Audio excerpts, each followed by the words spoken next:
சங்கீதம் 147:3 கூறுகிறது, அவர் இதயம் உடைந்தவர்களை குணப்படுத்துகிறார், அவர்களுடைய காயங்களை கட்டுகிறார். நீங்கள் வாழ்க்கையில் கஷ்டப்படும் போது உங்கள் கனவுகளில் சிக்கிக் கொள்வதும் கைவிடுவதும் எளிது. ஆனால் இயேசு உங்களை விடுவிக்கவும், உங்கள் காயங்களை குணப்படுத்தவும், உங்களை மீண்டும் ஆரோக்கியமாக்கவும் பார்க்கிறார். இயேசு உங்களை ஆசீர்வதிப்பார். நீங்கள் நோய்வாய்ப்பட்டிருந்தாலோ அல்லது உங்களுக்கு சுகம் தேவைப்பட்டாலோ கீழே கொடுக்கப்பட்டுள்ள எண்ணை தொடர்பு கொண்டு எங்கள் கிரேஸ் ஃபெல்லோஷிப் சபைக்கு வாருங்கள். ஒவ்வொரு ஞாயிற்றுக்கிழமையும் காலை 8 மணிக்கு ஆராதனை நடைபெறும். My people, if you are sick or if you need a healing, contact the number given below and come join our service. We are here to pray for you. The Bible says in Psalm 147 verse 3, He heals the brokenhearted and binds up their wounds. When you're bruised by life, it's easy to get stuck and give up on your dreams. But God is looking to set you free, to heal you of your hurts, and make you whole again. God bless you.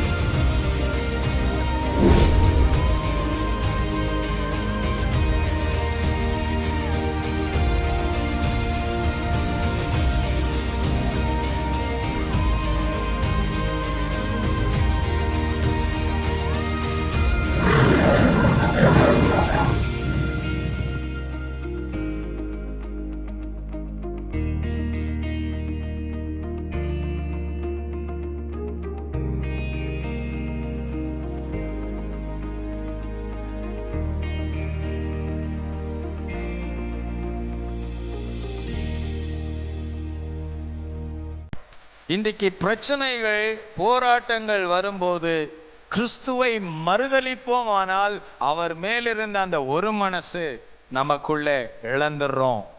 கஷ்டங்களை சந்திக்கலாம், பலவீனங்களை சந்திக்கலாம், சில சூழ்நிலைகள் வித்தியாசமாய் இருக்கிறபடி காணலாம். அதன் மத்தியில இயேசுவை நீ மறுதலித்து விடாத. தாவீது சொன்னான், நான் மரண இருளின் பள்ளத்தாக்கிலே நடந்தாலும் பொல்லாப்புக்கு பயப்படேன், தேவரீர் என்னோடு இருக்கிறீர். மரண இருளிலே அவன் போகிறான்.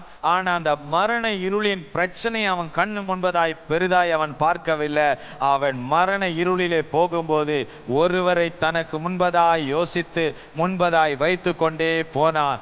அந்த தெய்வம் அவனுக்கு முன்பதாய் இருந்ததினால அந்த மரண இருள் தாவீதை முடிக்கவில்லை. ஹல்லேலூயா. சாத்ராக், மேஷாக், ஆபேத்நேகோ அந்த ஒரு மனமாய் முன்னேறினதினால அந்த நெருப்பு அக்கினி சூளை அவர்களை எரித்து முடிக்கவில்லை. நான்காவது ஒரு நபர் அந்த ஆபத்திலே அவர்களோடு இருந்தார். எப்படி தாவீதுக்கு மரண இருளிலே தேவன் நின்று காப்பாற்றி வந்தாரோ, அதே போல நெருப்பு சூளை தெய்வம் கடந்து சென்று 3 தேவ புருஷர்களையும் கர்த்தர் காப்பாற்றி வெளியே கொண்டு வந்தார். ஹல்லேலூயா. ஒரு மனமாய் நாம் ஜெபிக்கும் போது நம்மை சூழ்ந்து வருகிற எத்தனை போராட்டமானாலும், எத்தனை பேர் அழிவான அக்கினி ஜோலையானாலும் அது உங்களை முடிக்காது. காரணம், உங்களோடு இருக்கிறவர் பெரியவர். உலகத்தில் இருக்கிறவரை காட்டிலும் உங்களோடு இருக்கிற இயேசு பெரியவர். தலைக்கு 2 அதிகாரம் 46 அவர்கள் ஒருமனப்பட்டவர்களாய் தேவாலயத்திலே அனுதினமும் தரித்திருந்தார்கள் என்று வாசிக்கிறோம். ஆமென். சோ ஒரு மனம் தேவாலயத்துக்குள்ளே தேவன் ஏற்படுத்தினது. அந்த ஒரு மனம் அவர்கள் வீடுகள் தோறும் அந்த ஒரு மனதின் ஐக்கியம் உண்டானது. எங்கெல்லாம் ஒரு மனதை கொண்டு வருகிறோமோ அங்கெல்லாம் அவர்கள் ஜெபங்களுக்கு பதில் கிடைக்கிறது. ஒரு மனம்தான் நம்முடைய வாழ்க்கையில இன்றைக்கு பெரிய வெற்றிக்குரிய ஒரு ஆயுதமாய் இருக்கிறது. ஒரு மனதை நம்ம இழந்துட்டோம்னா நம்முடைய வாழ்க்கையில நம்ம நிறைய விஷயத்துல பலவீனம் அடைந்து போவது உண்மை. ஆகையால ஒரு மனமா நம்ம இருக்கணும். அந்த ஒரு மனமா நம்ம செயல்பட ஆரம்பிக்கிறோம் என்றாலே கர்த்தர் அங்க உங்க கூட இருக்கிறார் என்பது உண்மையாய் மாறுகிறது. ஒரு மனதை கர்த்தர் ஏன் கொண்டு வருகிறார்? ஒரு மனம் எதற்கு நமக்கு தேவை என்றால், ஒரு மனதில தான் ஒரு பெரிய உண்மை இருக்கிறது. ஒரு விசுவாசியோட உண்மை சபையார் ஊழியரோடு உண்மை, இந்த உண்மைகள் தான் நமக்குள்ளே பதிலை கொண்டு வருகிறது, அற்புதத்தை கொண்டு வருகிறது, விடுதலை கொண்டு வருகிறது, ஆவியானவரால் அசைவாட முடிகிறது. இல்லை என்றால் ஒரு மனம் இல்லாமல் நம் சிந்தைகள் அப்படியும் இப்படியுமாய் சிதறப்பட்டு கொண்டிருக்குமானால், கோபப்படுவது, பிரிவினையாவது, இவர்களோடு நான் பேச மாட்டேன், இவர்களுக்கிட்ட என் முகம் கொடுக்க மாட்டேன், இவர்கள் வீட்டிற்கு நான் போக மாட்டேன், இவர்களுக்கும் எங்களுக்கும் இதோட எந்த தொடர்பும் கிடையாது, அப்படி என்று வருவது ரொம்ப எளிது. அப்போது நீ புரிந்து கொள்ள வேண்டும், இயேசுவை ஏற்றுக்கொண்டு உனக்குள் இப்படிப்பட்ட ஒரு வைராக்கியம் இருக்கு என்றால், இது உனக்குள்ளே சத்ரு உனக்கு தோல்விக்குரிய ஒரு வழியை ஏற்படுத்தியிருப்பது தான் உண்மை. இன்றைக்கு முடிந்த அளவு சூரியன் அஸ்தமித்து முடிவதற்குள்ளாய் நம்முடைய கோபம் தணிய வேண்டுமா? சூரியன் அஸ்தமித்து முடிவதற்குள்ளாய் மற்றவர்கள் மேல் இருக்கிற எரிச்சல் தணிய வேண்டும். சூரியன் அஸ்தமித்து முடிவதற்குள்ளாய் மற்றவர்கள் மேல் பார்க்கிற குறைகள், பொறாமைகள் நம்மை விட்டு மாறி போக வேண்டும். இன்றைக்கு அந்த ஒரு மனம்தான் கர்த்தருடைய பிள்ளைகள் என்பதை காண்பிக்கிறது. இன்றைக்கு அந்த ஒரு மனம் இல்லாமல் நம்ம பரலோகத்தை போவேன், இயேசுவை நான் தரிசிப்பேன், ஆண்டவர் என்னோடு பேசுவார், எனக்கு பதிலை கொடுப்பார் என்று சொன்னால் அது சாத்தியமாகாது. ஆகையால முடிந்த அளவு நாம் கோபிப்பதை காட்டிலும் நாம் முடிந்த அளவு அன்பு காட்டுவதிலே நாம் பழக வேண்டும். அந்த இருதயத்தை நாம் கேட்க வேண்டும். அப்படிப்பட்ட ஒரு சாந்த குணத்தை நாம் கேட்க வேண்டும். அந்த சாந்த குணம்தான் எல்லாவற்றிலும் ஒரு வெற்றிக்குள் உங்களை மாற்றிக்கொண்டு போக உதவுகிறது. இன்றைக்கு கடின இருதயம் அது எப்பொழுதுமே பழி வாங்கிறதும், மற்றவர்களை எப்பொழுதுமே அது காயப்படுத்துகிறதும், மற்றவர்களை எப்பொழுதும் குறை பேசுவதற்கே நம்மை பயன்படுத்தி விடுகிறது. குறையாய் பார்க்கும்படி நம்முடைய சிந்தைக்குள் அவைகள் நம்மையோடு பேசுகிறது. வேதம் சொல்லுகிறது, குறை இல்லாத மனிதன் இல்லைதான், எல்லாரும் குறை செய்தார்கள், பாவம் செய்தார்கள், தேவ மகிமையை அற்றுப்போனார்கள். ஆனால் நாம் கிறிஸ்துவை ஏற்றுக்கொண்டு நாம் ரட்சிக்கப்பட்டு நாம் ஞானஸ்தானம் பெற்ற பிறகு நாம் மாற வேண்டும். நம்மிலே கிறிஸ்துவை போல மன்னிப்பின் சுபாவம் நமக்கு வேண்டும். மற்றவர்களை ஏற்றுக்கொள்ளக்கூடிய மனப்பாங்கு நமக்கு தேவை. நாம் தீர்ப்பு வழங்கக்கூடாது, தீர்ப்பு தேவன்தான் வழங்க வேண்டும். நம்மால் இயன்ற மட்டும் தவறே செய்தாலும் அவர்களை மன்னித்து நல்வழியை காட்டி நல்ல ஆலோசனை சொல்லி போக பழக வேண்டும். நாம் தண்டிக்கவோ பழி வாங்கவோ நாம் தூஷிக்கவோ அல்ல, நாம் இயன்ற அளவு சாந்த குணத்தோடு சகித்து மன்னித்து அவர்கள் மேல் பாசம் காட்டி அவர்கள் வாழ்க்கையை கட்டி எழுப்ப வேண்டும். அது மட்டுமல்ல, சாந்த குணம் அநேக ஆசீர்வாதங்களை சுதந்தரித்து கொள்ள செய்கிறது. கோபம் எல்லாவற்றையும் நஷ்டப்படுத்தும், ஆனால் சாந்த குணம் நம்மை பெரியவனாய் மாற்றும். கோபிப்பது நமக்கு எளிது, ஆனால் ஒருவர் மேல் அன்பு கூறுவது நமக்கு ரொம்ப முடியாத காரியமாக இருக்கிறது. அதற்கு தான் இயேசு சொன்னார், நீ சாந்த குணமாயிரு, நீ சாந்த குணமாயிரு, நீ பூமியை சுதந்தரித்து கொள்ள வேண்டும். இன்றைக்கு உங்களுடைய குடும்பத்தை நீங்கள் சுதந்தரிக்க வேண்டும், உங்களுடைய உறவினர்களை நீங்கள் சுதந்தரிக்க வேண்டும், புறஜாதியானவர்களை சுதந்தரிக்க வேண்டும். கர்த்தருடைய ஆலயத்திற்கு வரும்போதெல்லாம் எண்ணற்ற ஆத்துமாக்களை ஆதாயப்படுத்தின ஒரு நல்ல கிறிஸ்துக்கு ஸ்தானாதிபதிகளாய் உங்களை நீங்கள் மாற்றிக்கொள்ள வேண்டும். அவர்கள் சபையிலே, ஆதி சபையிலே அவர்கள் எல்லாரும் எப்படிப்பட்ட ஒரு எழுப்புதலுக்காக அவர்கள் ஒருமனப்பட்டு இருந்திருக்கிறார்கள். நாம் அதை மறந்து போகக்கூடாது. ஒரு எழுப்புதலுக்காக அவர்கள் ஒருமனப்பட்டவர்களாய் இருந்தார்கள். ஒரு மனம் ஒரு பெரிய எழுப்புதலை கொண்டு வரும். ஒரு மனம் கிறிஸ்துவனுடைய ஒரு தாகத்தை நம் மூலமாய் நிறைவேற்றுவதற்கு அது ஏதுவாய் மாறும். புறக்கணிக்காதீர்கள், அரவணைத்து கிறிஸ்துவை அவர்களே வெளிப்படுத்துங்கள். இயேசுவை எல்லாரும் புறக்கணித்த போது இயேசு எல்லாரையும் நேசித்தார். அவர் புறக்கணிக்கப்பட்டவர்கள் மேலெல்லாம் அன்பு கூர்ந்து அவர்கள் மேல் மன்னிப்பை கூறினார். இன்றைக்கு எழுப்புதலுக்கு நாம் ஒரு காரணராய் இருப்பதற்கு சாந்த குணமும் ஒரு மனமும் மிக அவசியம். இன்றைக்கு நீங்கள் சற்று ஒரு பேப்பர் நோட்டை எடுத்து வைத்து யாரோடெல்லாம் நான் பகைத்திருக்கிறேன் என்று சொல்லி ஒரு வருடத்துடைய ஒரு லிஸ்டை எழுதி பாருங்கள். எத்தனை பேரோடு நான் பகைத்து விட்டேன், எத்தனை பேரை நான் வெறுத்து வெளியே வந்திருக்கிறேன் என்று. அதில் சிலர் இருப்பார்கள், சிலர் இல்லாமல் போயிருப்பார்கள். சிலர் நன்றாயிருப்பார்கள், சிலர் வியாதிவாய்ப்பட்டிருப்பார்கள். சிலர் நன்றாயிருப்பார்கள், சிலர் குடும்பத்தை விட்டே விலகி இருப்பார்கள். எப்படியோ நடந்திருக்கும். ஆனால் கிறிஸ்துவின் ஆவி நமக்குள் எப்படிப்பட்டதாய் செயல்பட்டு கொண்டிருக்கிறது, அசைவாடி கொண்டிருக்கிறது என்றால், இன்றைக்கு ஒரு மனம் ஒரு எழுப்புதலை உண்டாக்க வேண்டும் என்றால் நம் நிமித்தம் நம்முடைய பட்டணம் கிறிஸ்துவை அறிவதற்கு நீங்களும் ஒரு தேவாலயம் என்பதை மறக்கக்கூடாது. உங்கள் இருதயத்துக்குள் ஒரு மனம் தேவை. பாவியோடு சேர்ந்து பாவத்திலே வாழ்வது அல்ல, தவறு செய்கிறவர்களோடு கூட சேர்ந்து தவறு செய்வதற்கல்ல இந்த ஒரு மனம். இன்றைக்கு நீங்கள் அவர்களுக்குள் இருக்கிற குற்றங்களை சரி செய்து அவர்களை கிறிஸ்துவண்டை கொண்டு வருவதற்கு நீங்கள் அவர்கள் மேல் அந்த ரட்சிப்பின் எழுப்புதலை கொண்டு வருவதற்கு ஒரு மனப்பட வேண்டுமா? அதை தான் தேவன் விரும்புகிறார். பாருங்கள், அப்போஸ்தலர் 2:1 அவர்கள் பெற்றுக்கொள்வதற்கு ஒரு மனப்பட்டிருந்தார்களாம். பெந்தெகோஸ்தே என்னும் நாள் வந்தபோது அவர்கள் எல்லாரும் ஒருமனப்பட்டு ஓரிடத்தில் வந்திருந்தார்கள். பாருங்கள், எல்லாரும் ஒருமனப்பட்டு ஓரிடத்தில் வந்தார்களாம். ஹல்லேலூயா. இன்றைக்கு குடும்பத்தில், வேலை ஸ்தலத்தில், படிக்கிற இடத்துல, சபையில் பார்க்கும்போது நாம் எல்லாரோடும் ஐக்கியமாய் இருக்கிறோமா என்பதை நாம் பார்க்க வேண்டும்.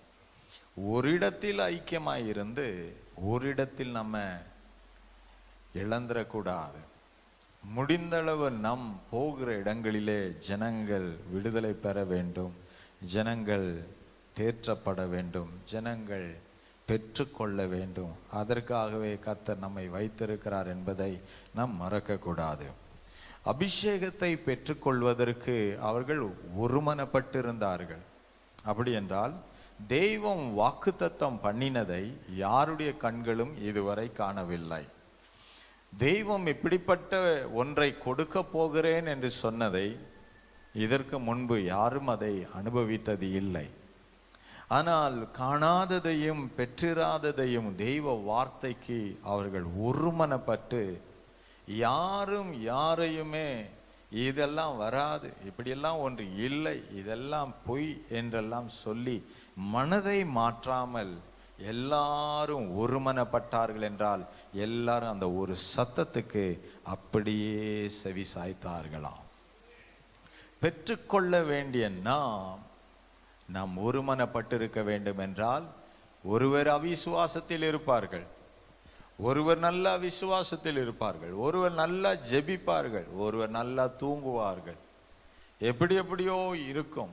ஆனால் நாம் முடிந்த அளவு ஒருமனப்பட்டு சொன்ன வார்த்தையை விசுவாசம் அற்றிருக்கிறவர்களுக்கு விசுவாசத்தை போதித்து நாம் பெற்றுக்கொள்ளும் மட்டும் நாம் ஒருமனமாய் காத்திருப்போம் என்று நாம் எழும்புவோமானால் கர்த்தர் நிச்சயமாய் உங்கள் குடும்பங்களிலேயும் சபைகளிலேயும் கர்த்தர் பெரிய காரியங்களை செய்து முடிப்பார். ஹல்லேலூயா.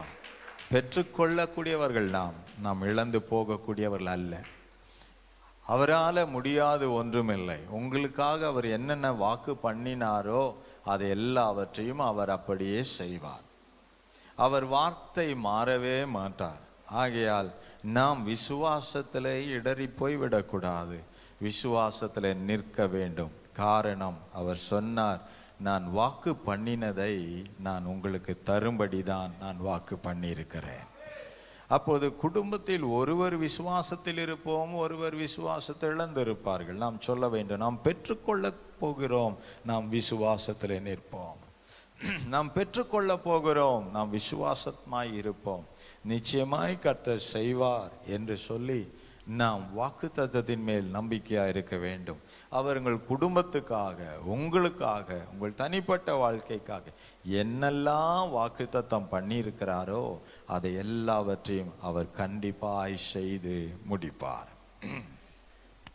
மத்தேயு 18ஆம் அதிகாரம் 19ஆம் வசனத்திலே நாம் ஜெபத்திலே கேட்பதெல்லாம் பதில் பெற முடியும் என்று வேதம் சொல்லுகிறது. அல்லாமலும் உங்களில் 2 பேர் தாங்கள் வேண்டிக் கொள்ள போகிற எந்த காரியத்தை குறித்தாகிலும் பூமியிலே ஒருமனப்பட்டிருந்தால் பரலோகத்தில் இருக்கிற என் பிதாவினால் அது அவர்களுக்கு உண்டாகும் என்று உங்களுக்கு சொல்லுகிறேன். ஏனெனில் 2 பேராவது 3 பேராவது என் நாமத்தினாலே எங்கே கூடியிருக்கிறார்களோ அங்கே அவர்கள் நடுவிலே இருக்கிறேன் என்றார். இங்கே பார்க்கும்போது பூலோகத்தில் நீங்கள் எவைகளை கட்டுவீர்களோ அவைகள் பரலோகத்திலும் கட்டப்பட்டு இருக்கும். இன்றைக்கு ஜெபத்தில் நாம் எந்த காரியத்தை ஒருமனப்பட்டு செய்கிறோமோ அந்த ஜெபம் பதில் உள்ளதாய் இருக்கிறதா. அவர்கள் அல்லாமலும் உங்களில் 2 பேர் தங்கள் வேண்டிக் கொள்ள போகிற எந்த காரியத்தை குறித்தாகிலும் ஒருமனப்பட்டிருந்தால் பரலோகத்தில் இருக்கிற என் பிதா அவைகளுக்கு உண்டாகும் என்று சொல்றாரு. அப்போ 2 பேர் ஒருமனப்பட்டு ஜெபம் பண்ணுகிற ஜெபம் அது நிச்சயமாய் பரலோகத்தின் தேவன் கேட்டு அதற்கு பதில் கொடுக்கிறார். ஹல்லேலூயா. இன்றைக்கு அநேக குடும்பங்களிலே ஜெபம் கேட்கப்படாம போவதற்கு காரணம் என்ன என்றால், அநேக குடும்பங்களிலே ஜெபம் பதில் வராததுக்கு காரணம் என்ன? கணவன் மனைவி ஒருமனப்பட்டு அவர்கள் குடும்ப காரியங்களுக்காய் ஜெபிப்பது இல்லை. இன்றைக்கு அவர்கள் இருவரும் ஒருமனப்பட்டு ஜெபிக்கும் போது அந்த காரியங்களை கர்த்தர் நிச்சயம் செய்வார். உங்களில் 2 பேரை தங்கள் வேண்டிக் கொள்ள போகிற எந்த காரியத்தை குறித்தாகிலும் பூமியில நீங்கள் ஒருமனப்பட்டு இருந்தால் என்று சொல்லுகிறார். கணவன் மனைவியா ஒருமனப்பட்டு பூமியில நீங்க ஜெபிக்கும் போது பரலோகத்தின் தேவன் அந்த ஜெபத்தை கேட்கிறாராம். ஹல்லேலூயா. அப்படி என்றால் இன்றைக்கு அநேக குடும்பங்களிலே மனைவி விசுவாசமா இருப்பார்கள், கணவன் விசுவாசம் குறைஞ்சிருக்கும். கணவன் விசுவாசமா இருப்பாரு, மனைவி விசுவாசம் குறைஞ்சிருக்கும். ஒருவேளை பெற்றோர்கள் விசுவாசமா இருப்பார்கள், பிள்ளைகள் விசுவாசம் இழந்திருப்பார்கள். நாம் ஏன்ற அளவு நாம் குடும்பம் முழுவதும் அந்த விசுவாசத்துக்குள்ளே வளர்ந்து ஒருமனப்பட்டு நாம் ஜெபிக்கும் போது நன்றாய் புரிந்து கொள்ளுங்கள், வேதம் பொய் சொல்லாது. அந்த வேதம் என்ன சொல்லுகிறது என்றால், நீங்கள் ஒருமனப்பட்டு நீங்கள் கேட்கிற காரியத்துக்கு பிதா அவர் உங்களுக்கு எல்லாவற்றுக்கும் பதிலை கொடுப்பாராம். அப்போ ஒருமனப்படும்போது நாம் என்ன செய்கிறோமா? 18ஆம் வசனத்துல சொல்லு, நீங்கள் எவைகளை கட்டுவீர்களோ அவைகள் கட்டப்படும், எவைகளை கட்ட அவிழ்க்கிறீர்களோ அவைகளுடைய கட்டுகள் அவிழ்க்கப்படும். பரலோகத்தின் தெய்வம் இன்றைக்கு கணவன் மனைவி பிள்ளைகளோடு ஜெபிக்கிற ஜெபத்தில் கட்டக்கூடிய அதிகாரமும் அவிழ்க்கக்கூடிய அதிகாரமும் கொடுத்திருக்கிறாராம். அப்போது நம்முடைய ஜெபம் இன்றைக்கு கேட்கப்படும் போது ஆசீர்வாதத்தின் கட்டுகளை நீங்கள் அவிழ்க்கும்படி உங்கள் ஜெபம் இன்றைக்கு கேட்கப்பட போகிறது. உங்கள் நன்மையை தடை செய்கிற ஆவிகள் கட்டப்படும்படி உங்கள் ஜெபங்கள் கிரியை செய்ய போகிறது. ஹல்லேலூயா. இன்றைக்கு கேட்கப்படும்படி நீங்கள் ஜெபிக்க பழகுங்கள். நீங்கள் பெற்றுக்கொள்ளும்படியாக ஜெபத்திலே உறுதி கொள்ளுங்கள். உங்கள் ஜெபத்தின் மேல் நீங்கள் விசுவாசத்தை வையுங்கள், ஜெபத்தின் மேலே நம்பிக்கையை வையுங்கள். அந்த ஜெபம் பதில் உள்ளதாய் மாறும். ஜெபம் கேட்கப்படாதது அல்ல, ஜெபம் கேட்கப்படுகிறது. இன்றைக்கு அற்புதம் நமக்கு ரொம்ப தூரம் அல்ல, அற்புதம் உங்கள் சமீபமாகவே இருக்கிறது. ஹல்லேலூயா. இன்றைக்கு அதிகாரத்தை கர்த்தர் உங்கள் கையில் கொடுத்திருக்கிறார். நீங்கள் பூமியில எதை கட்டுகிறீர்களோ அது பரலோகத்தில் கட்டுவேன் என்று சொன்னார். ஒவ்வொரு நாளும் உங்கள் பலன் உள்ள மட்டும் உங்களோடு போராடுகிற சத்துருவை நீங்கள் கட்ட மறக்க கூடாது. அதை கட்டி ஜெபிக்க பழகுங்கள். கிறிஸ்து இயேசுனுடைய ஆவியானுடைய பிரசன்னம் உங்கள் மேல் தாராளமாய் இறங்கி வரும்படி கட்டுகள் அவிழ்க்கப்படும்படி ஜெபியுங்கள். ஆண்டவரே, ஜெபிக்க என்னால முடியவில்லை, நான் ஜெபிக்க வேண்டும், என் ஜெப தடையாகிய கட்டு அவிழ்க்கப்படட்டும் என்று மன்றாடுங்கள். ஆண்டவரே, என்னால உபவாசிக்க முடிவதில்லை, நான் உபவாசித்து ஜெபிக்க வேண்டும். என்னுடைய உபவாசத்துக்கு தடைகளை கொண்டு வருகிற சத்ருவை நான் கட்டுகிறேன். எனக்கு உபவாசித்து ஜெபிக்க பலன் தாரும். ஆண்டவரே, உம்முடைய பிரசன்னத்தை நான் இழக்கக்கூடாது, அதில் அதிகமாய் நான் ஆழத்தில் வரும்படி எனக்குரிய தடைகளை மாற்றும் என்று கேட்க வேண்டும். அப்பொழுது என்ன ஆகிறதாம், அந்த ஜெபம் இங்கே நாம் ஒருமனப்படும்போது தேவ ஆவியானவர் உங்களோடு ஒருமனப்பட ஆரம்பிக்கிறார். அவர் உங்களோடு ஒருமனப்பட ஆரம்பிக்கும் போது பரலோக சேனையே உங்களுக்காக செயல்பட ஆரம்பிக்கிறார். ஹல்லேலூயா. கர்த்தர் நல்லவர். அவருக்காக ஒருவன் உண்மையாய் நிற்கும் போது கர்த்தர் அவனை மறப்பதே இல்லை. போன வேளைக்கிழமை ஊழியர்களுடைய கூடுகையிலே ஆண்டுடைய வார்த்தையை பிரசங்கித்துக் கொண்டிருக்கும் போது நான் சொன்னேன், நான் உங்கள் இடத்தில் வருவதற்கு முன்பதாய் பல மணி நேரம் ஜெபித்து வந்திருக்கிறேன். நான் மட்டும் வரவில்லை, நான் என்னோடு பரிசுத்த ஆவியானுடைய தூதர்களையும் அழைத்து வந்திருக்கிறேன் என்று சொல்லி நான் பிரசங்கிக்க ஆரம்பித்தேன். பிரசங்கங்களை முடித்தேன், ஜெபித்தேன், எல்லாம் முடிந்தது. ஒரு ஊழியக்காரர், ஒரு நபர் நான் கடந்து வந்தார். சொன்னார், நீங்கள் நின்று பிரசங்கித்து கொண்டிருக்கிற வேளையில் ஒரு தெய்வதூதன் அங்கே நின்று இருப்பதை, சட்டைகளை விரித்திருப்பதை நாங்கள் கண்டோம் என்று சொன்னார்கள். ஹல்லேலூயா. கிறிஸ்துவோடு நாம் ஒருமனப்படும் போது தேவன் நம்மோடு கூட ஒருமனப்படுகிறார்.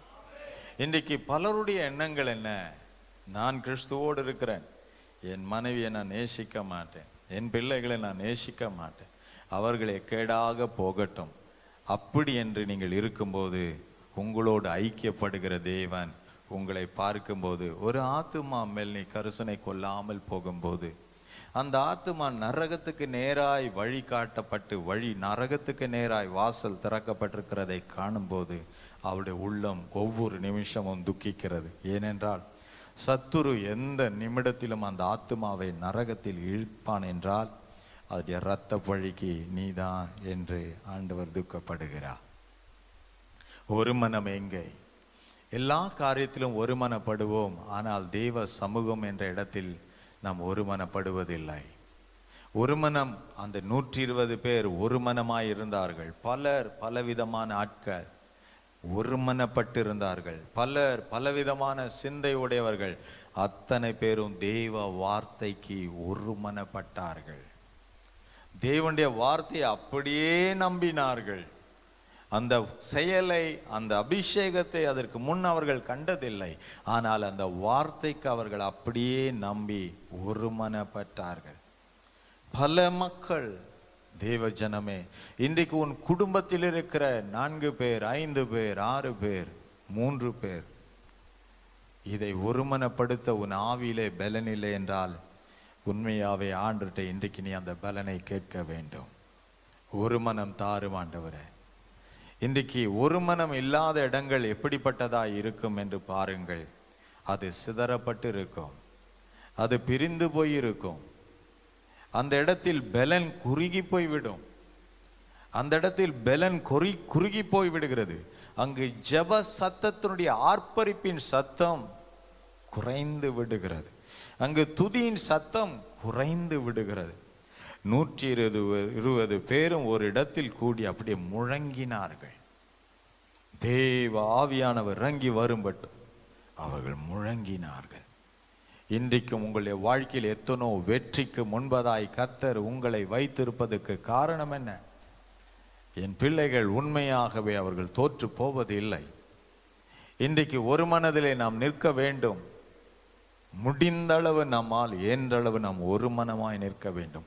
இந்த ஒரு மனம் ஆதி சபைகளிலே எழுப்புதலை கொண்டு வந்தது.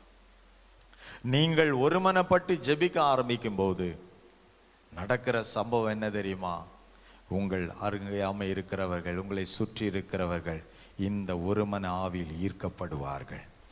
இந்த கிறிஸ்துவின் வெளிச்சத்தண்டை அவர்கள் ஈர்க்கப்படுவார்கள். இந்த கிறிஸ்து இயேசுடைய வார்த்தையுடைய பிரசன்னத்தில் ஈர்க்கப்படுவார்கள். காரணம் என்ன? உங்கள் வீட்டில் இருக்கிற ஒரு மனம் அது ஒரு மகிமையான எழுப்புதலை உண்டாக்கும்படியான காரியமாய் இருக்கிறது. ஆகையால் ஒருமனப்படுவோம். எந்த காரியமானாலும் நீங்கள் பயமின்றி நடக்க முடியும். காரணம், கட்ட உங்களுக்கு அதிகாரம் உண்டு, கட்டை அவிழ்க்க உங்களுக்கு அதிகாரம் உண்டு. ஒரு மனமுள்ள ஜெபம் நிச்சயமாய் பதில் தரும். ஹல்லேலூயா, ஹல்லேலூயா. இயேசு நல்லவர். பல நாட்களாய் போராட்டம், பல நாட்களாய் போராட்டம். என்ன செய்வதென்று தெரியவில்லை.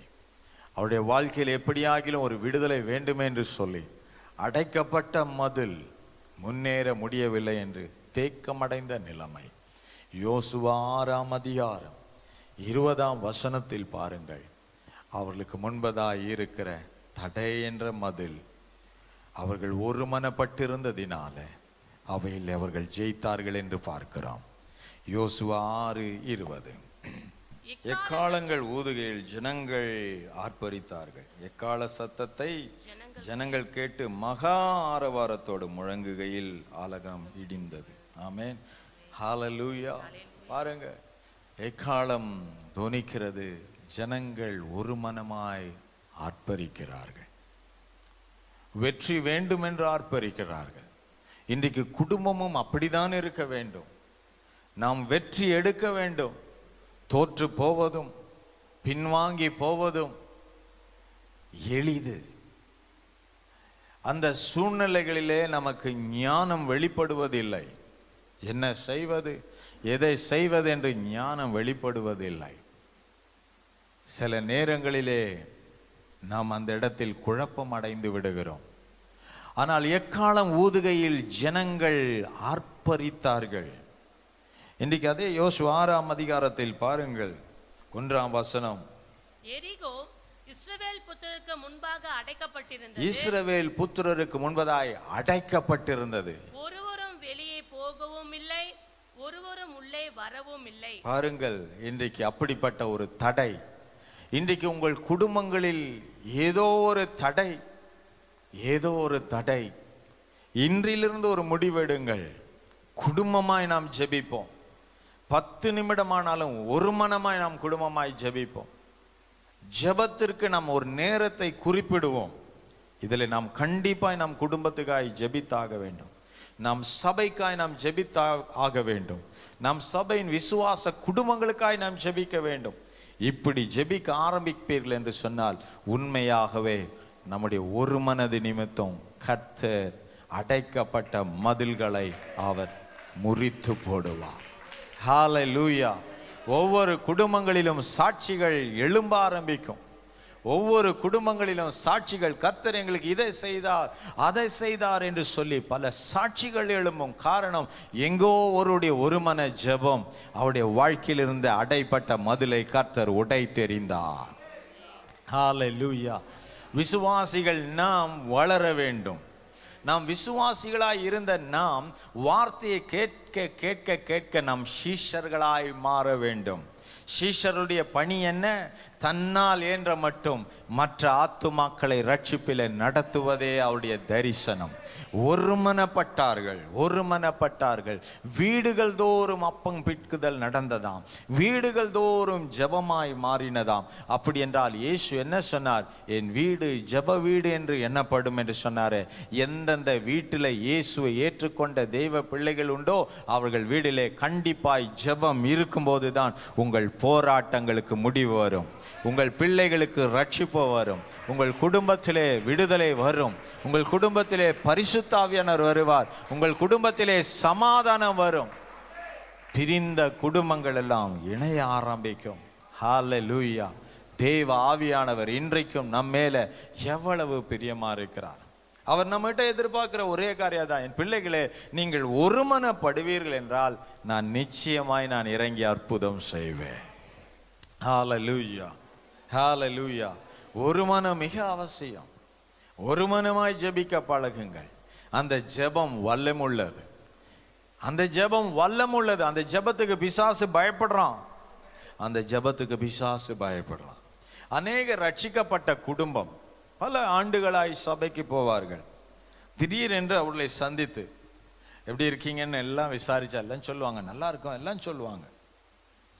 திடீரென்று பிரதர் நீங்க ஒரு ஜெபம் பண்ணுங்க என்று சொன்னார். அவர் சிரிப்பார், ஜெபம் வராது ஐயா. ஒரு புன்னகையோடு சொல்லுவார், எனக்கு ஜெபம் வராது. இப்போ இத்தனை ஆண்டுகள் சபைக்கு போய் வார்த்தையை கேட்டு வந்த அவருடைய வாழ்க்கையில் பார்த்தால் ஆவியின் வளர்ச்சி இல்லாமல் ஒரு எல்கேஜி நிலையிலே இருப்பார்கள். ஆனால் அவருடைய மனைவியை பாருங்கள், உடனே உடனே எடுத்து போட்டுக்கொண்டு நான் ஜெபிக்கிட்டோம் ஐயா என்று சொல்வார்கள். தெய்வ பிள்ளைகளே, இன்றைக்கு அந்த குடும்பத்தில் எவ்வளோ பலவீனமான ஒரு ஆவி அவளை இந்நாள் வரை தாக்கி இருக்கிறது. ஆனால் இருவரும் ஜெபிக்கிறவர்களாய் மாறுவார்கள் என்றால் அந்த வீடு ஒரு நெருப்பாய் மாறும். அந்த வீடை காணும் போது எல்லா அந்தகார ஆவிகள் எரிந்து போகும். அந்த வீட்டிலே தரிசனங்கள் இருக்கும், வெளிப்பாடு இருக்கும், தெய்வ ஞானம் இருக்கும். அவருடைய வீட்டிலே ஒரு சமாதானம் நிறைந்திருக்கும். அந்த வீடு ஒரு பெரிய தேவனுடைய வீடாக பெத்தேலாய் அது மாறும். ஆவிக்குரிய வாழ்க்கையில் பழக வேண்டும். இன்றைக்கு எத்தனை ஆண்டுகள் சபைக்கு வந்து எங்க ஆதியாகமம் இருக்கு, எங்க வெளிப்படுத்தல் இருக்கு, எங்க மத்தேயு இருக்கு, அநேக விசுவாசிகளுக்கு தெரிவதில்லை. காரணம், அவர்கள் பைபிளே திருப்புவதில்லை, அந்த பைபிளை தொடுவதே இல்லை, அந்த பைபிளை சுமப்பதே இல்லை. ஆனா அவங்களுடைய டேப்லெட் எல்லாம் டெய்லியும் அதை கரெக்டாக போய் எடுத்து போட்டு வைப்பார்கள். அதுக்கு ஒரு டப்பா இருக்கும், அதை யாரும் தொற்றக்கூடாது, அவ்வளோதான். கரெக்டாக இருக்கும், பிபி இது இருக்கும், சுகர் இது இருக்கும், எல்லாமே இருக்கும் அங்கே டேப்லெட். தெய்வ பிள்ளையே, அந்த மாத்திரை உன்னை உயிர் காப்பது என்று நீ நினைக்கிற. ஆனால் இந்த வார்த்தையை நீ உண்ணுவாய் என்றால் அதை காட்டிலும் பல ஆயிரம் பலன் உள்ளதா இந்த வார்த்தை இருக்கு. ஹல்லேலூயா, ஹல்லேலூயா. டாக்டர் சொல்லி இருப்பார், பாரு இது சாப்பிட்றதுக்கு முன்னாடி போடணும், இது சாப்பிட்ட பிறகு போடணும், ஞாபகம் வைத்து செய்வார்கள். ஆனால் பரிசுத்த வார்த்தையை உட்கொள்ள மறக்கும் போது வேதம் சொல்லுகிறது கடைசி நாளிலே பஞ்சம் வரும். என்ன பஞ்சம் வரும் தெரியுமா? கர்த்தருடைய வார்த்தையை கேட்க முடியாத ஒரு பஞ்சம் வரும். அப்படி என்றால் இன்றைக்கு வார்த்தையை நான் எனக்குள் நிரப்பிக் கொள்வேன் என்றால் எனக்கு பஞ்சமே கிடையாது. என வார்த்தை எனக்குள் இருந்து ஊடுருவி பாய்கிறது. வார்த்தை மிக அவசியம். இப்போது என்ன செய்ய வேண்டும் பாரு, நீ ஆவிக்குரிய வாழ்க்கையில ரொம்ப மங்கி இருக்கிற, எல்லா திறமையும் உனக்கிட்ட இருக்குது, ஆனா ஆவிக்குரிய வாழ்க்கையில நீ வளராம இருக்கிற. அன்றைக்கு அவர்கள் அதற்கு தான் காத்திரு என்று சொன்னார். ஒரு மனப்பட்டு காத்திருந்தார்கள், அவர்கள் தெய்வ பலனை பெற்றுக்கொண்டார்கள். இன்னைக்கு சொல்லணும், என் கூட வா, நம்ம 2 பேரும் ஜெபிக்கலாம். ஜெபத்தை நீ கற்றுக்கணும், வசனத்தை படிக்கணும். இதெல்லாம் நம்ம செய்யும்போது ஏசப்பா நம்மோடு கூட ஒன்றாயிடுறாரு. ஒன்றாகும் போதுதான் மிகுந்த கனிகளை நாம் கொடுக்க முடியும் என்று யோவான் 15 சொல்லுகிறது. நீ என்னில் நிலைத்திரு, நான் உன்னில் நிலைத்திருப்பேன். ஆமென். நீ என்னிலும் என் வார்த்தை உன்னிலும் இருந்தால் நீ கேட்கிற எல்லா காரியம் செய்வேன்னு 7ஆம் வசனத்துல சொல்றார். இன்றைக்கு கிறிஸ்துவோடு கூட இருக்கிற ஒரு உறவின் ஐக்கியம் நமக்குள் தனிந்து போகக்கூடாது. அதை தான் அவர் சொன்னார், வெது வெதுப்பாய் நீ இருப்பாய் என்றால் உன்னை நான் வாந்தி பண்ணி போடுவேன். ஒன்று அனலாயிரு, இல்லை என்றால் குளிராயிரு. அனலுமின்றி குளிருமின்றி அப்படி நீ இருப்பாய் என்றால் அதை நான் வாந்தி பண்ணுவேன் என்று சொல்லுகிறார். இன்றைக்கு ஆண்டவர் நம்மேல் எதிர்பார்க்கிறது என்ன? என் பிள்ளைகளே, உங்களை நான் ஒரு அக்கினி ஜோலையாய் மாற்ற விரும்புகிறேன். என் பிள்ளைகளை, உங்களுக்குள் நான் ஒரு மனதை நான் அனுப்புகிறேன். ஒரு மனம் கிறிஸ்துவை நம்மை விட்டு பிரிக்க முடியாமல் இணைத்து விடுகிறது. கிறிஸ்துவின் அன்போடு கூட அப்படியே இணைந்து விடுகிறோம். அதுதான் ஒரு மனம். இன்றைக்கு பலருடைய வாழ்க்கையில் அந்த ஒரு மனதை பிசாசானவன் அப்படியே உடைத்து வைத்திருக்கான். துவங்கின அந்த பாசம் இறுதி மூச்சு இருக்கும் வர அந்த பாசம் என்னில் குறையாது. நான் அன்பாகவே இருப்பேன். இயேசு அதை தான் சொன்னார், அன்பாயிருங்கள், ஒரு மனமாயிருங்கள், ஒன்றித்திருங்கள், என் சித்தத்தை செய்து முடிப்பதற்காய் நீங்கள் ஒருமனப்பட்டு இருங்கள் என்று சொன்னார். எந்தெந்த குடும்பங்கள் அப்படி கணவன் மனைவியாய் ஒன்றித்து நீங்கள் ஜெபிக்கிறீர்களோ அந்த விஷயங்களுக்கெல்லாம் தேவன் பதில் அருள்வார். அது மாறி போவது இல்லை. ஹல்லேலூயா. ஆவிக்குரிய வாழ்க்கையின் வளர்ச்சி தேவை. மாயமாலமான அன்பு அது துவக்க அன்பு. ஆனா நிலையான அன்பு இறுதி வரை வர அன்பு. என்னதானாலும் அது என் மனைவி, என்னதானாலும் அது என் புருஷன். இயேசுடைய அன்பும் அதே போலதான். நீ எத்தனை முறை நீ இடறி போனாலும், ஐயோ அது என் பிள்ளை, ஐயோ அது என் மகன், அது என் மகள் என்று சொல்லி அவர் அன்பாகவே இருக்கிறார். அவ்வளோ அன்புள்ள தேவனண்டை நாம் ஏன் பெற்றுக்கொள்ள முடியவில்லை? ஏன் அற்புதம் நடக்கவில்லை? ஏன் உன் குடும்பத்தில் அற்புதம் காணவில்லை? அவர் அண்டை நீங்கள் குடும்பமாய் அன்பு கூறுவதோ ஒருமனப்படுவதிலே நீங்கள் தடுமாறி இருக்கிறீர்கள். இன்றைக்கு நீங்கள் ஒரு மனமாய் அன்பு கூற வேண்டும். அந்த ஒரு மனதின் அன்புதான் கிறிஸ்து இயேசு அண்டை இருக்கிற சகல காரியத்தையும் உங்களுக்காக இந்த பூமியில பெற்று தரும்படி தூதர்கள் தயார் நிலையில் நிற்கிறார்கள். ஹல்லேலூயா, ஹல்லேலூயா, ஹல்லேலூயா. தோற்று போக மாட்டீர்கள், தோற்று போக மாட்டீர்கள். கணவன் மனைவியாய் முழங்கால் படிட்டு கரம் பிடித்து ஆண்டவரை நீங்கள் ஜெபிக்க வேண்டும். 10 நிமிடமாவது உண்மையாய் ஜெபிக்க பழகுங்க. அந்த ஜெபம் பதில் உள்ளதாய் மாறும். அது என்னதானாலும் உன் கணவன் தானே, அது என்னன்னாலும் உன் மனைவி தானே, உங்களுக்கு இடையே எந்த தடைக்கும் இடம் கொடுக்காதீர்கள். அவர்கள் ஒரு மனமாய் ஆர்ப்பரிக்கையில் அலங்கம் உடைந்தது, அந்த மதில் உடைந்தது. நீங்கள் ஒரு மனமாய் ஆர்ப்பரிக்கையில் உங்களுக்கு விரோதமாய் சத்துரு போட்ட மதில் உடையும். ஹல்லேலூயா, ஹல்லேலூயா. அதுதான் ஆண்டவர் விரும்புகிறார். தேவ பிள்ளைகளே, தகப்பனின் அன்பு, இயேசுவின் அன்பு ஒரு தாயின் அன்பு போன்றது. ஒரு வாலிபன் தன் நண்பர்களோடு சேர்ந்து கஞ்சா பழக்கத்தில் ஈடுபட்டு விட்டான்.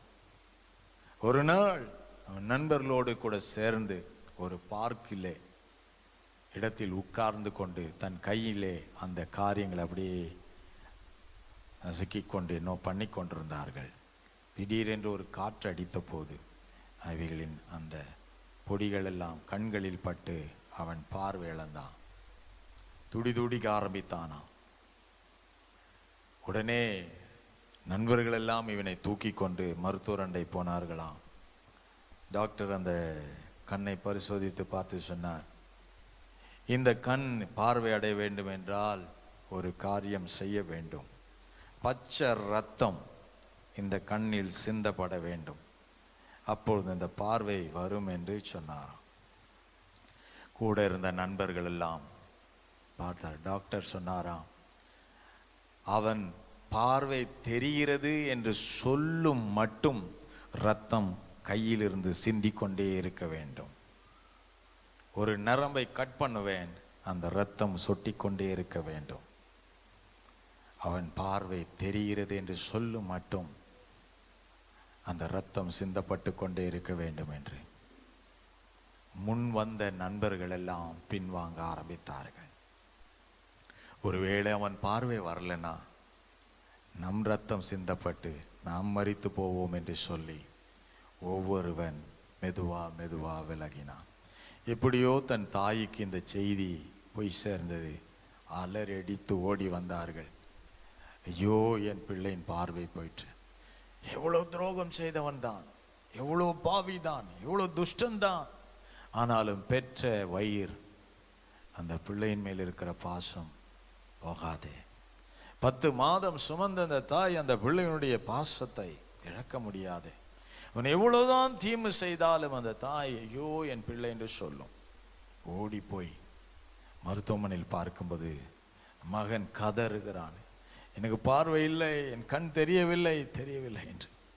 உடனே இந்த அம்மா டாக்டருடைய காலை பிடிச்சு கேட்டது, ஐயா என்ன செய்யணும் சொல்லுங்க, என் பிள்ளைக்கு என்ன செய்யணும் சொல்லுங்க. ஒரு ஏழை தாய். டாக்டர் சொன்னார், அம்மா அந்த பிள்ளை பார்வை தெரியுது என்று சொல்ல மட்டும் பச்சை ரத்தம் அப்படியே கண்களில் சொட்டி கொண்டே இருக்கும்போது தான் கண்ணில் இருந்த எல்லா பாய்சன் மாறும், பார்வை வரும் என்று சொன்னார். அந்த அம்மா இரு கரங்களை நீட்டி சொல்லிட்டான், என் நரம்பை கட் பண்ணுங்க, என் பிள்ளைக்கு பார்வை வரட்டும், என் ரத்தத்தை நான் கொடுக்கிறேன், என் ரத்தத்தை கொடுக்கிறேன், என் பிள்ளை பார்த்துட்டா போதும், நான் செத்துட்டா கூட பரவாயில்ல, என் பிள்ளை நல்லா இருக்கணும், என் பிள்ளை நல்லா இருக்கணும், என் பிள்ளை குருடன் ஆயிடக்கூடாது, என் பிள்ளை கஷ்டப்படக்கூடாது, என் கையை தரேன். சுற்றி பார்த்த நண்பர்கள் எல்லாம் ஓடி போனார்கள். மருத்துவர் சொன்னாராம், அம்மா இவன் பார்வையை எளிதாய் நான் பார்க்க வைத்து விடுவேன், உன் மகனுக்கு புத்தி வருவதற்காக தான் நான் இதை சொன்னேன், ரத்தம் வேண்டாம். அந்த வாலிபன் கதறினானா, நான் செய்த தவறை மன்னிங்கம்மா, என் மேல எவ்வளவு பாசம் வச்சிருக்கீங்களா, எனக்கா சாக கூட நீங்க தயாரா?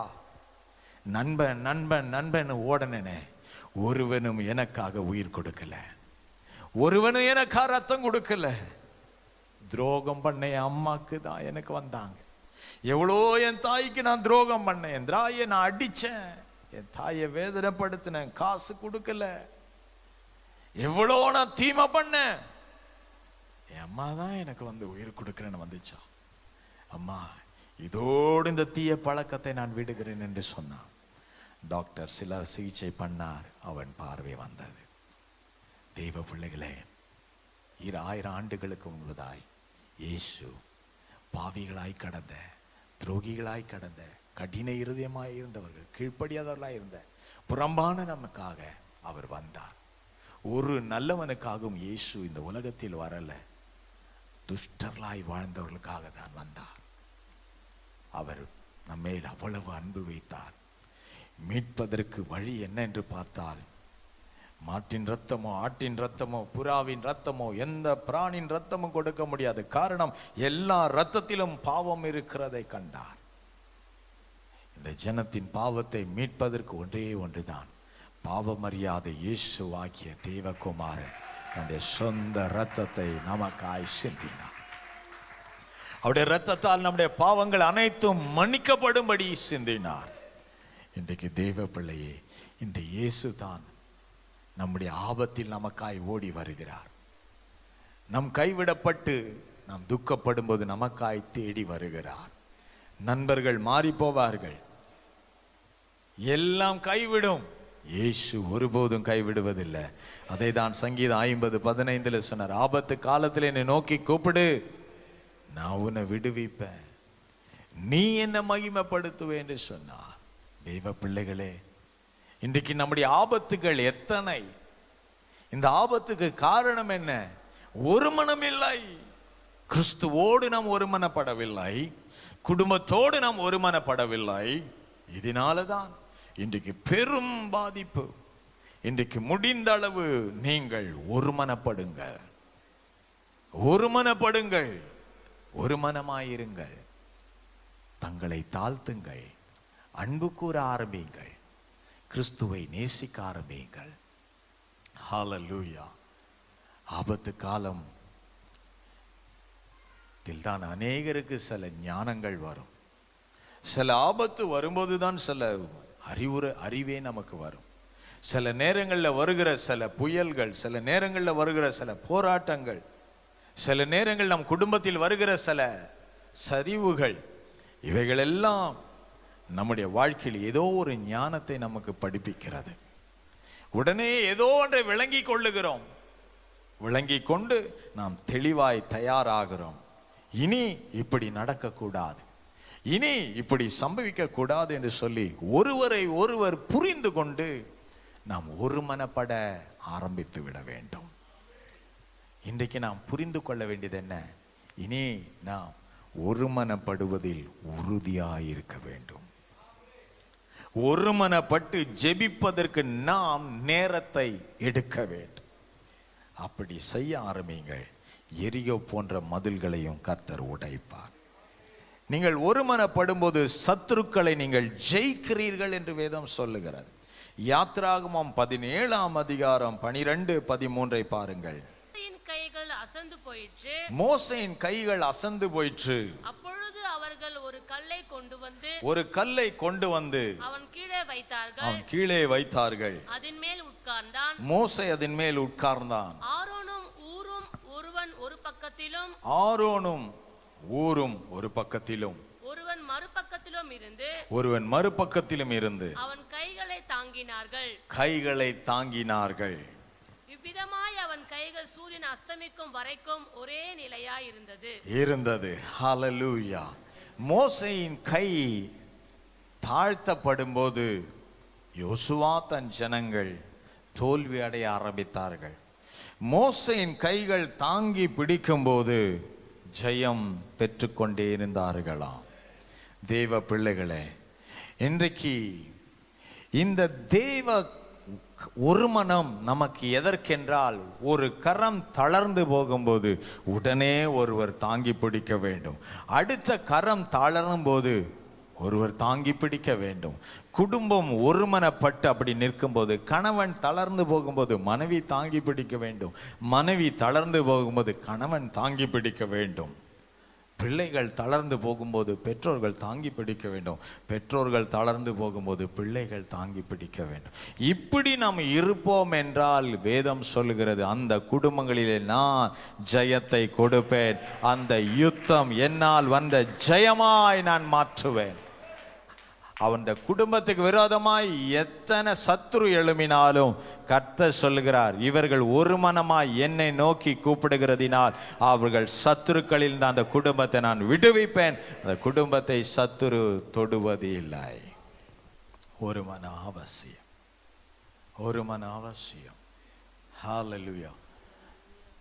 ஆரோனும் ஊரும் அந்த கரத்தை தாங்கி பிடிக்கிறார்கள். சூரியன் அஸ்தமித்து முடியும் மட்டும் பகலிருந்து அங்கால வரலாம். யுத்தம் அவ்வளோ பெரியது. மோசேயின் கரம் தூக்கப்பட்ட வரலும் ஜெயம் எடுத்துக்கிட்டே போறாங்க. எதிரியின் படைகள் விழுந்து வெட்டுழுந்து மடிகிறது.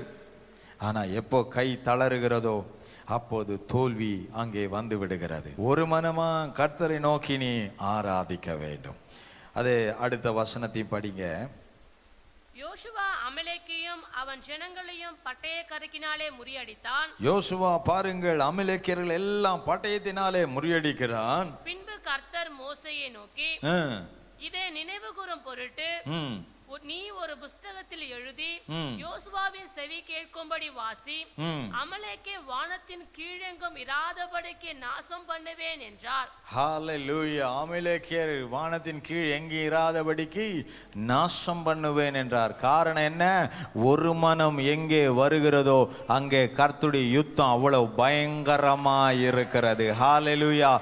ஒன்றையும் அவர் விட்டு வைப்பதில்லை. உங்கள் சத்துருக்களை கர்த்தர் நாசம் பண்ணுவார். இதை எழுது மோசே, இது யோசுவா காதுபட வாசிக்கப்படட்டும். அங்கே யுத்தம் நடந்து கொண்டே இருக்கிறது, இங்கே ஜெபம் கரம் தாங்கப்பட்டு கொண்டே இருக்கிறது, ஜெயம் கிடைத்து கொண்டே இருக்கிறது. இன்னைக்கு உங்க வீட்டில் நீங்க எல்லாம் சில நேரத்தில் இப்படி நம்ம யோசித்துருவோம், நான் நல்லா சம்பாதிக்கிறேன், என் குடும்பம் அப்படி போயிட்டு இருக்கு, எனக்கு நல்ல வேலை இருக்கு, நான் அப்படியே வாழ்ந்துட்டு இருக்கிறேன், எனக்கு சில திறமை இருக்கு, நான் போயிட்டு இருக்கிறேன். நான் சொல்றேன், சுய பலத்தின் மேல சுய சிந்தை மேல சாயாத, உன் புயத்தின் மேல நீ நம்பிக்கை வைக்காத. சம்பாதிக்கவும் உன்னை ஆரோக்கியமாய் வைத்திருப்பதே அவர்தான் என்பதை புரிந்துட்டு அவருக்கு நன்றி சொல்லு. கர்த்தாவே, என்னை இவ்வளவா தூக்கி வைத்திருக்கிறீரே, உமக்கு நன்றி, எனக்கு இவ்வளவு நன்மை செய்தீரே, நன்றி என்று சொல்லுங்கள். ஏனென்றால் அவர் அன்றி நம்மால் ஒன்றுமே செய்ய முடியாது. அவருக்கு நீங்க உண்மையா இருந்தீங்கன்னா இதுல இருந்து இன்னும் அடுத்த நிலைக்கு கர்த்தர் உங்களை உயர்த்துவார். இதிலிருந்து கர்த்தர் அடுத்த நிலைக்கு உங்களை கொண்டு செல்வார். இதில் நீங்கள் பெருமை கொண்டு விடுவீர்கள் என்றால், நேபுகாத் நேச்சார் அப்படிதான் பெருமை கொண்டான். அவன் பெருமை அப்படியே புல் மேயக்கூடியவனாய் மாறிவிட்டான். தேவ பிள்ளைகளே, இன்றைக்கு நம்முடைய வாழ்க்கையில கர்த்தர் செய்த எல்லாவற்றுக்காக ஒரு மனமாய் இருந்து நன்றி சொல்ல மறக்காதீர்கள். நன்றி ஒரு மனம் உங்க பிள்ளைகளையும் நல்ல நிலைமைக்கு தூக்கி கொண்டு வரும். ஆமென். பக்கத்துல பா சொல்லுங்க, ஆமென். கர்த்தர் உங்களை ஆசீர்வதிப்பார்னு சொல்லுங்க பார்க்கலாம். சத்துருக்களையும் நீங்கள் ஜெயித்து விடுவீர்கள். ஒரு மனது நிமித்தம் சத்துருக்களையும் நீங்கள் ஜெயித்து விடுவீர்கள். எத்தனை குடும்பத்துக்கு சத்துருவை ஜெயிக்கணும்னு ஆசை இருக்கோ அந்த குடும்பம்லாம் இன்னைக்கு மனதில் புரிஞ்சுக்கணும். கணவன் மனைவி பிள்ளைகளாய் ஒரு மனப்பட்டு கர்த்தரை ஆராதிக்கணும், கர்த்தரை தேடணும், ஒரு மனமா சபைக்கு வரணும். ஹல்லேலூயா. அது பெரிய ஆசீர்வாதம், அது பெரிய ஆசீர்வாதம். தானியேல்ல பாருங்கள், 3ஆம் அதிகாரம் 20ஆம் வசனம். தேவனாலே அந்த காப்பாற்றப்படுகிறோம். தானியேல் 3:25. அதற்கு அவன், இதோ 4 பேர் விடுதலையாய் அக்கினியின் நடுவிலே உலாவுகிறதை காண்கிறேன். அவர்களுக்கு ஒரு சேதமும் இல்லை. 4ஆம் ஆளின் சாயல் தேவ புத்திரனுக்கு ஒப்பா இருக்கிறது என்றான். பாருங்கள், ஒரு நெருப்பில் போடப்பட போகிறது. 7 மடங்கு அதிகமாக்கப்பட்ட நெருப்பு பயங்கரமான சூளை எரிந்து கொண்டிருக்கு. 3 பேர் ஆண்டுக்காக வைராக்கியமாய் நின்றார்கள். 3 பேர் வைராக்கியமாய் நின்றார்கள். ஒருவேளை அந்த நெருப்பை பார்த்து ஒருவன், ஐயோ என்னால முடியாது, நான் பின்வாங்குகிறேன் என்று சொல்லி வந்திருக்கலாமே. சாத்ராக் மேஷக் ஆபேத்நேகோ 3 பேரும் அந்த நெருப்பை பார்த்தும் தனக்கு மரணம் என்று அறிந்தும் அவர்கள் அந்த நெருப்பின் மரணத்தை அறிந்தும் தேவனை அவர்கள் மறுதலிக்கவில்லை. அவரோடு கூட ஒரு மனமாய் நின்றார்கள். இன்றைக்கு பிரச்சனைகள் போராட்டங்கள் வரும்போது கிறிஸ்துவை மறுதலிப்போம், ஆனால் அவர் மேலிருந்த அந்த ஒரு மனசு நமக்குள்ளே இழந்துடுறோம். கஷ்டங்களை சந்திக்கலாம், பலவீனங்களை சந்திக்கலாம், சில சூழ்நிலைகள் வித்தியாசமாய் இருக்கிறபடி காணலாம். அதன் மத்தியில இயேசுவை நீ மறுதலித்து விடாத. தாவீது சொன்னான், நான் மரண இருளின் பள்ளத்தாக்கிலே நடந்தாலும் பொல்லாப்புக்கு பயப்படேன், தேவரீர் என்னோடு இருக்கிறீர். மரண இருளிலே அவன் போகிறான். ஆனா அந்த மரண இருளின் பிரச்சனை அவன் கண்ணு முன்பதாய் பெரிதாய் அவன் பார்க்கவில்லை. அவன் மரண இருளிலே போகும்போது ஒருவரை தனக்கு முன்பதாய் யோசித்து முன்பதாய் வைத்து கொண்டே போனான். அந்த தெய்வம் அவனுக்கு முன்பதாய் இருந்ததினால அந்த மரண இருள் தாவீதை முடிக்கவில்லை. ஹல்லேலூயா. சாத்ராக் மேஷக் ஆபேத்நேகோ அந்த ஒரு மனமாய் முன்னேறினதினால அந்த நெருப்பு அக்கினி சூளை அவர்களை எரித்து முடிக்கவில்லை. 4வது ஒரு நபர் அந்த ஆபத்திலே அவர்களோடு இருந்தார். எப்படி தாவீதுக்கு மரண இருளிலே தேவன் நின்று காப்பாற்றி வந்தாரோ அதே போல நெருப்பு சூளைக்குள்ளே தெய்வம் கடந்து சென்று 3 தேவ புருஷர்களையும் கர்த்தர் காப்பாற்றி வெளியே கொண்டு வந்தார். ஹல்லேலூயா. ஒரு மனமாய் நாம் ஜெபிக்கும் போது நம்மை சூழ்ந்து வருகிற எத்தனை போராட்டமானாலும் எத்தனை பேர் அழிவான அக்கினி ஜோலையானாலும் அது உங்களை முடிக்காது. காரணம், உங்களோடு இருக்கிறவர் பெரியவர். உலகத்தில் இருக்கிறவரை காட்டிலும் உங்களோடு இருக்கிற இயேசு பெரியவர். தலைக்கு மேல கையை தட்டி கர்த்தரை மகிமைப்படுத்திடுங்க பார்க்கலாம். ஹல்லேலூயா, ஹல்லேலூயா, ஹல்லேலூயா, ஹல்லேலூயா. கர்த்தர் நல்லவர். வெற்றி உள்ள வாழ்க்கையை நாம் வாழப் போகிறோம். ஆமென். நாம் காப்பாற்றப்படுகிறோம். ரோமர் 16ஆம் அதிகாரம் 5ஆம் வசனத்திலே பாருங்கள். அவருடைய வீட்டிலே கூடி வருகிற சபையையும் வாழ்த்துங்கள். அவர்கள் வீட்டிலே கூடி வருகிற சபையை வாழ்த்துங்கள். அகாயாவிலே கிறிஸ்துவுக்கு முதற் பலனாகிய என் பிரியமான எபெனேத்தை வாழ்த்துங்கள். ஹல்லேலூயா. பாருங்கள் எவ்வளவு பிரியமாய் கூடி வருகிறார்கள்.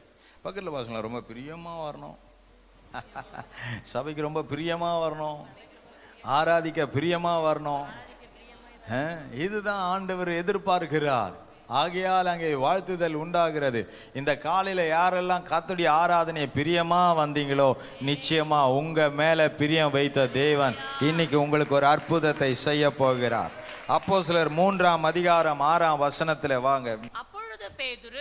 அப்பொழுது பேதுரு வெள்ளியும் பொன்னும் என்னிடத்தில் இல்லை, வெள்ளியும் பொன்னும் என்னிடத்தில் இல்லை, என்னிடத்தில் உள்ளதை உனக்கு தருகிறேன்.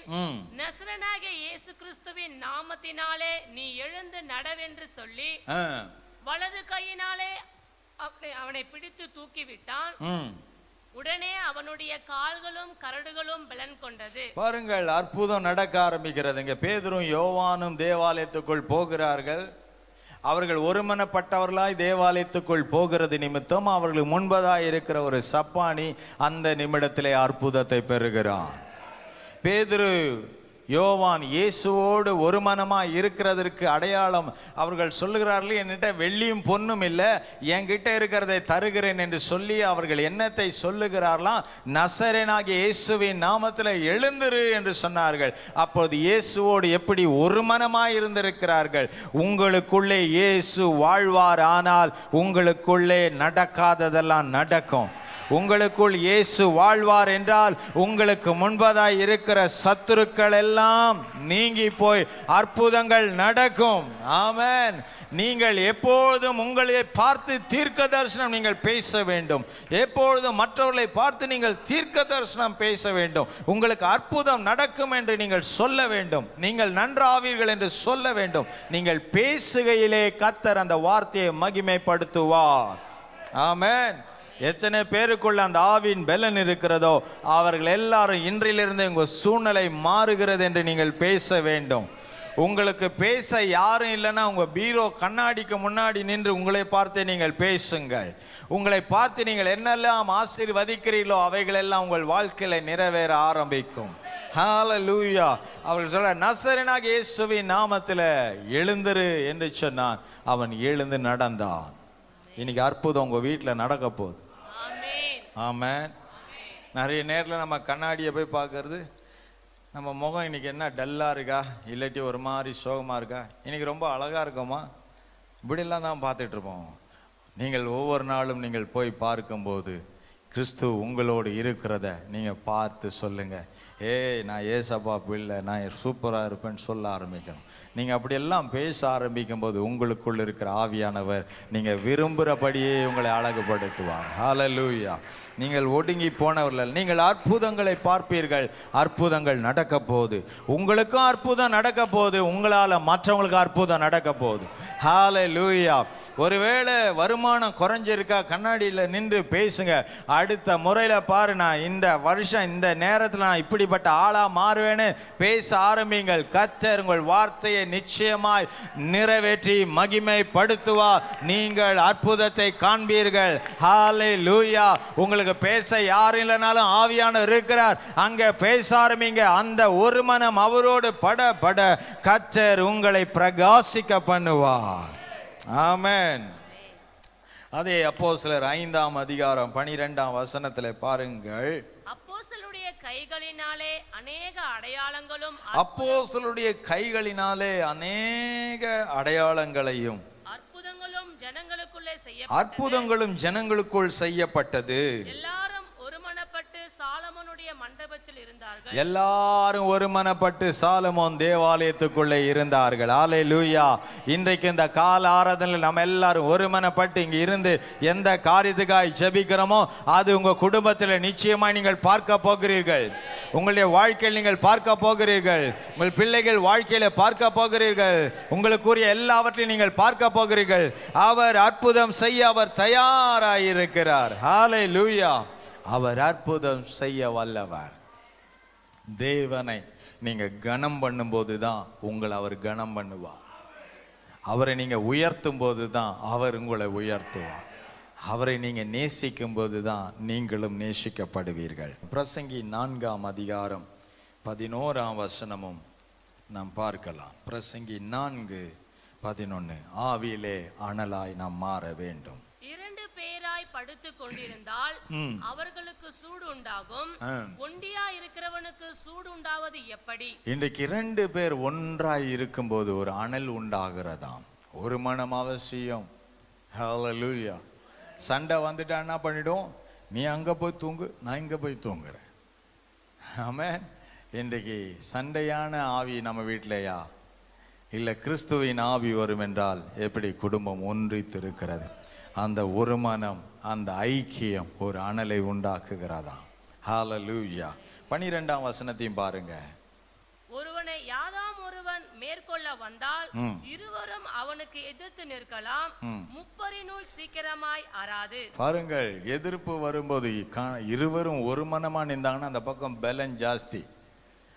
நீ நல்லா ஓதி சொல்லிட்டு இவங்க பார்ட்னரை விட்டுட்டு ஓரமாக நின்றாங்கன்னா பிரச்சனை ஆகிடும். ஸோ ஒரு மனம் பாருங்கள், இருவரும் ஒரு மனமாக நிற்கும்போது அவங்கள மேற்கொள்ள வந்த யாராக இருந்தாலும் சரி அவங்களால ஜெயிக்க முடியாது.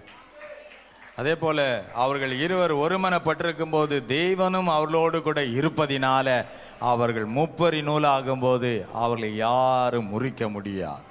அந்த உறவை முறிக்க முடியாது, அந்த உறவை முறிக்க முடியாது. இன்றைக்கு கர்த்தருடைய ஒரு மனதின் ஆவியில நம்ம இருக்கும்போது இத்தனை அற்புதங்கள் நம் வாழ்க்கையில நாம் காண